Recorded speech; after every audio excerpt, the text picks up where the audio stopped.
our Special Pioneer Award recipient, Cheryl Will.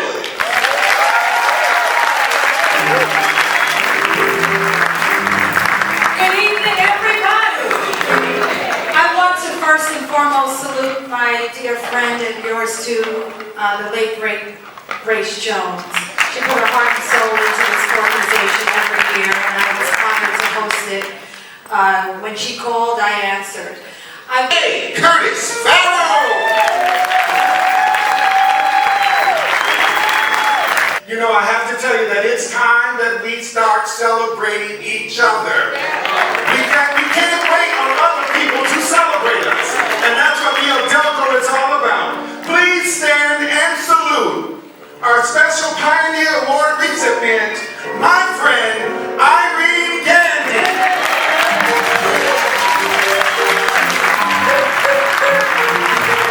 So much. I thank you so much. I'll be brief because I am a PR person and I know how to be brief. I want to thank the Audelco. I want to thank. It's very emotional for me because Vivian Robinson, myself, Boza, and Roger Furman, the Audelco was formed because of Vivian Robinson and for Grace. I want to say thanks to Vivian. It's her birthday today, and I also want to thank all of the actors because I've worked with all of you over the years. And the reason these were awards, we thought about it because the Black theater in the 60s and the 70s, they didn't even have money to send out mailings and stuff. And we wanted to honor our own. And I wouldn't be standing here today with a couple of awards, Tonys and whatever, if it wasn't for the African-American audiences and directors and producers, and I love all of you, and the Black press. So I honor you. Now, the nominees for featured actor in a play. And the bid goes to Gil Tucker.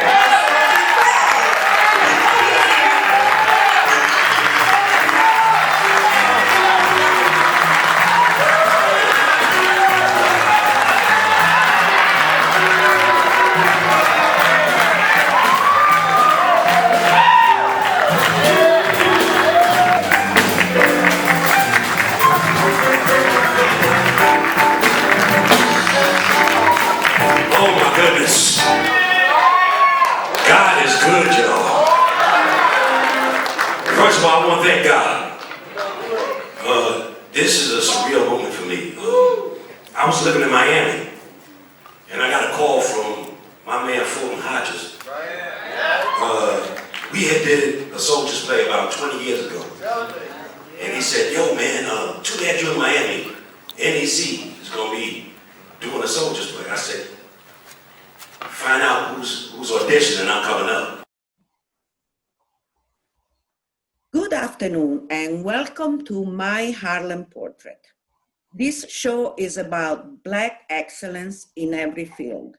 And today we are going to talk about Black excellence in theater, and precisely the 48th annual Vivian Robinson Audelco Awards, which will happen virtually, unfortunately, this year on Monday, November 30th at 7 p.m. on YouTube and Facebook. What is Audelco? Audelco stands for Audience Development Committee. As Miss Robinson, the founder, and the late long-term president Grace Jones put it, it is a unique organization that goes beyond the Tony. Audelco, in fact, applauds what others ignore. It is the only award that specifically recognizes excellence in Black theater. Many actors owe the award a very great recognition. Among the most famous, Denzel Washington, Samuel L. Jackson, Felicia Rashad, Kerry Washington, and Debbie Allen, and many, many more. We have here today to talk about the Audelco and to talk about one of the plays that has been nominated, Rob Neal, who's been for many years cooperating with Audelco to make it well known and more known to the public. welcome to the show, Rome. And please tell us how this year's Audelco is gonna develop. Well, listen, Maria, it's good to be here and be in support of Audelco. As you were saying, this is going to be a virtual evening on Monday, November 30th at 7 o'clock.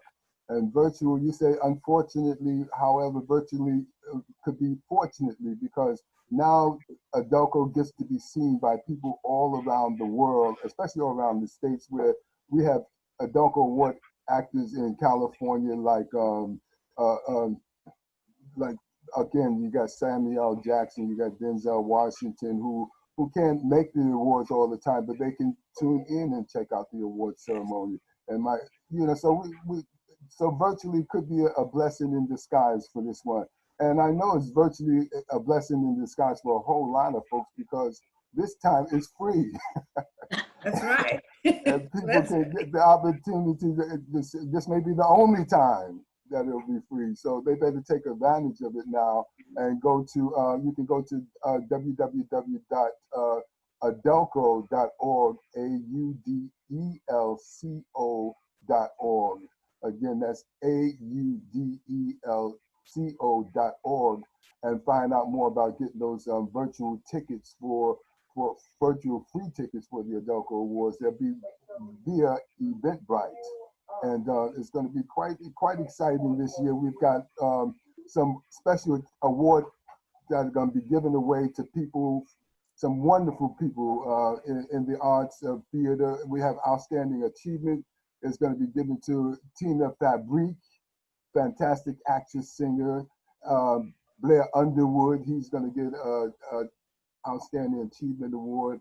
And then we have the Legacy Award being given to none other than one of my actresses who won an Audelco Award some years ago for the play Shango de Ima, that was nominated for 11 Audelcos and won all 11 Audelco Awards.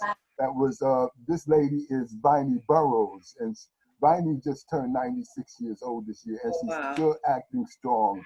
And she's going to receive the Legacy Award along with Robert Hooks, one of the founders of the Negro Ensemble Company. And then we have the Lifetime Achievement Award that's going to be given to none other than the Tony Award winner this year, Mr. the GOAT himself, Andre D. Shields. Yes. And then Boza Rivers, the legendary Boza Rivers of the New Heritage Theater, is going to receive a Lifetime Achievement Award. And then we have the Pioneer Award is going to be given to R. Scott, one of our famous directors of film and theater. And then Vivian Reed, a Broadway actress, she's going to be receiving the Pioneer Award also. We have a special award that's going to be given to a young lady by the name of Kara Young. And this Special Achievement Award goes to her because she did 4 plays this year, and she was outstanding in those plays. I just got off the line with my good friend Sonia Sanchez, who's going to actually give the award to Boza Rivers that night. Wow. And then the host of the Audelco Awards, we got star celebrity, star-studded evening. The host of the Audelco Awards are going to be none other than Roger Guinevere Smith from Do the Right Thing, Smiley from Do the Right Thing. And Roger won the Audelco Award for his one-man show of the Huey P. Newton story he did years ago. And he won an Obie for that too. An Obie for that also. And just in, we have La Chance is going to be the other co-host. Amazing. And some of you remember La Chance. Yeah, look at her smiling like that. La Chance is going to be the Broadway actress, beautiful vocalist. Is going to be the other host of the Audelco Awards this year. And what was the show that La Chance did on Broadway? It was the Donna Summers. Yeah, she did Donna Summers on Broadway this year. And then we have, I want to just mention one of who I'm very proud of that's getting a nomination this year for her compositions of the music for Color Girls Only. And she's my neighbor, my sister, Martha Redbone. I got to give a shout out to her. She's right next door to me. and I love her dearly. I'm so proud that she's being brought into recognition for the work that she's been doing over the years. So that's about it. And we got some wonderful nominated shows. Of course, Blues for Alabama Sky. Sheldon, I'm so very proud of you, Sheldon Woodley, because let's introduce them to the public. Let me just say one thing you can introduce, but what this young man here, I'm very proud of him because his father-in-law, who's no longer with us, he's on his heavenly high, he would be so very proud of him because Sheldon is receiving a nomination for Blues for the Alabama Sky, but his father-in-law was one of the directors of the Audelco organization back in the day, and a very staunch supporter of Audelco, none other than Fred Power of Barber's Flower Shop. You can go ahead, take it over. Compliments, fantastic. So as you were saying, this year the nomination for Audelco reflects the best of the 2019 and 2020 theater season, which unfortunately was suspended abruptly due to COVID-19. So before the pandemic, the theater community was able to present 26 productions, which made the nomination. And as you said, among the nominated is Blues for an Alabama Sky, which received 7 nominations, which was produced by the King Company and had the first New York premiere. This is not a new show, it's a revival, but it had never been produced in New York before. So compliments to Sheldon Woodley and Alfie for being here with us, because Alfie Fuller has been nominated as lead actress for Blues for an Alabama Sky, and Sheldon Woodley has been nominated as feature actor in a play. Welcome to My Harlem Portraits, and please tell us, Alfie, a little bit about the show. Sure. To intrigue. Blues for an Alabama Sky is set during the Harlem Renaissance and follows a group of friends, 4 friends, who are navigating the ever-changing artistic and economic landscape. The play takes place right before the Great Depression, or right before, yes, right, Sheldon? Yes, right before the crash. And so everything is changing and rapidly. So I think that's a pretty good synopsis for the show. Please add anything, because you know. No, I think that's perfect. I just think it's, you know, the creative boom during the Harlem Renaissance. Everybody's kind of caught up in the what do you call it? The romance of what the Renaissance offered, the art, the culture, but it quickly fades when, you know, the economy crashes, and especially being, you know, Black in America, what that really meant when you don't have something to distract you, or you don't have a complete foundation under you, then reality hits really hard, you know, especially during that time. And I think this is what is one of the incredible thing about this play, is that it really depicts in incredible colors and shades what was going on during that time. And even people who don't know anything about the Harlem Renaissance will find it really extremely interesting. I saw it, and I have to tell you, it's one of the best shows I've seen this year.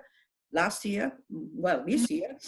And I really think this should go to Broadway, because everything was just amazing, from your interpretation to the set, to the costumes, the music, amazing. And you, Alfie, you are the leading actress in this play.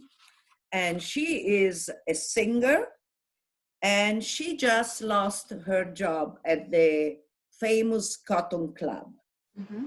So she's trying to get by. And how does she do that? She does it by How does she do that? She does it by, A lot of different. I mean, she struggles throughout the entire show. Yeah. She tries to get back on her feet in a number of ways. She tries to marry someone who has a little bit of money. She tries to audition at other places. She tries to do everything she can that she can think of. Yes. Yeah. And the name of your character is Angel. Yes. And she lives with a roommate, Guy. He's also out of work from as costume designer from the Cotton Club, but he has an amazing dream, and the dream is to have Josephine Baker, who at the time is very, very famous in Europe and lives in Paris, to have her buy his costumes. Right. And this dream in the end comes true. Yes. Then we have Sam, and this is Shelton. Tell us about Sam, Shelton.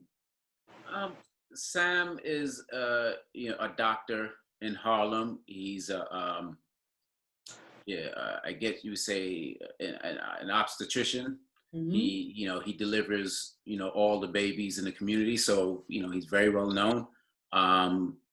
He's a great lover of jazz and just black culture, but at the same time he's very much an intellectual, so he kind of plays in both worlds. Being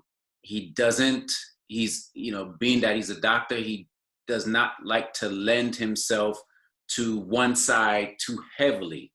Being that he's a doctor, he kind of has to toe the line, and I guess that's one of his struggles in the play, making definite, having definite strong beliefs, especially when it comes to, I guess in terms of, we deal with, a very controversial topic is abortion. So, he's playing in both worlds, and he doesn't want to go too far political, and then he doesn't want to go too far, liberal. He has to be the Obama of the situation. He tries his best, but that's the struggle for everyone in there, is this, trying their best to, stay true to themselves as much as they can. And you played that role immaculately. You were amazing. Thank you. Like Alfie was amazing with this change of characters from being nice to this guy who comes from the South, and who at a certain point she thinks that she's going to marry, and then changing her mind and deciding to go to Paris, but then something else happened. We don't want to say everything of what happened. But this play is amazing. So Alfie, what did you think? What was for you the most rewarding in playing this character? What's the most rewarding about playing this character? You know what? It was a lot of fun playing such a truthfully flawed woman, who was very much out for her own self-interests. Yes. It was exciting. It was fun playing a selfish person. Yeah. And there was a challenge to do that? Yeah, I don't know. I don't know if it was a challenge, but it definitely is not something that I've really gotten to do in the characters that I've played in the past. So, yeah. And also, it was incredibly amazing, such an honor to do this play that I've adored for years by Pearl. I mean, just to be able to speak Pearl's words, it was incredible. It is really an amazing show. And Sheldon, what did you think was most rewarding for you? And also if you can tell me a little bit about the writing of the play. You said the writing? The writer, yes. The writer. I guess what is so rewarding for me, you know, I love period Black culture. I'm just fascinated with that time period. Just any period of Black culture, like whether it's the 70s, 60s, 50s, roaring 20s, and especially during that time where you're not too far from, we're not that far from slavery and people having lineage that's probably maybe a generation away. But at that time, there was a certain sense of, you know, respectability and, you know, presenting yourself in a certain way and striving, you know, to be, you know, excellent. So I just love period pieces. So that was the rewarding piece of working on it for me. I just love the clothing, the music, everything. I guess with the writing, what I appreciate so much about this, Blues for Alabama Sky, what Pearl did, she gave you a peek behind the curtain, you know, behind the glitz and the glamour of what was happening for Black people during that time. Most of us know, whether Black or white, when you say Harlem Renaissance, it's always, you know, you hear about the romanticism of you know, Langston Hughes and you know, Zora Neale, and being in the Cotton Club and, you know, the dancers and everything, and everybody's smiling. But what Pearl does is goes behind the curtain and show you what life was like before they get on stage, you know, before they had to, you know, what they had to do to earn the little money that we were able to earn. And so that was what I really liked about the writing. Just, you know, just pulling back, going behind the curtain of what the Harlem Renaissance, what was really happening during that time, you know, for Black people. Yes, I really believe that that was an amazing show because of this. And as you might know, this show is done. I do this show because I want people to know more about Harlem. I live in Harlem. I'm being welcomed here since I moved here. And I want especially people in Europe who don't know much about this because they still think Harlem is dangerous. When I say I live in Harlem, they say, you live in Harlem? Mm-hmm. So I want people to understand the richness of the culture and the history, the Black culture and the Black history that Harlem is really the source of. And not to, I forgot something else, Maria. The other rewarding part is to be doing a play about Harlem, a city in New York, and being in New York at the same time, which there hasn't in a long time been plays that's featured, you know, a New York City, that, you know, a chocolate city like Harlem, and to be doing it in New York. That was very rewarding to see the names of Adam Clayton Powell, and, you know, Adam Clayton Powell Junior Boulevard is just right up the block, and they talk about Abyssinian, and I've been to Abyssinian. So that being involved in a play like that is talking about all these historical landmarks and these great people, and to be embodying that history, and you're right in the city, that was probably that was very rewarding for me. Fantastic. Okay, see, we are already at the end of our show, unfortunately. Wow. I know, it's crazy. It went really fast, but that's because we had fun. And I thank you for being here at my Harlem Portraits. I hope you will come back. Good luck with the nominations. Thank you, Rome, for being my pleasure, Maria. And thank you to our viewers. We'll see you next time at my Harlem Portrait. Bye-bye. Bye. See you at the Audelco Awards. Yes. Are we ending right here? Yes. Okay. Take care, guys. Take care, guys. Talk to you soon. Right.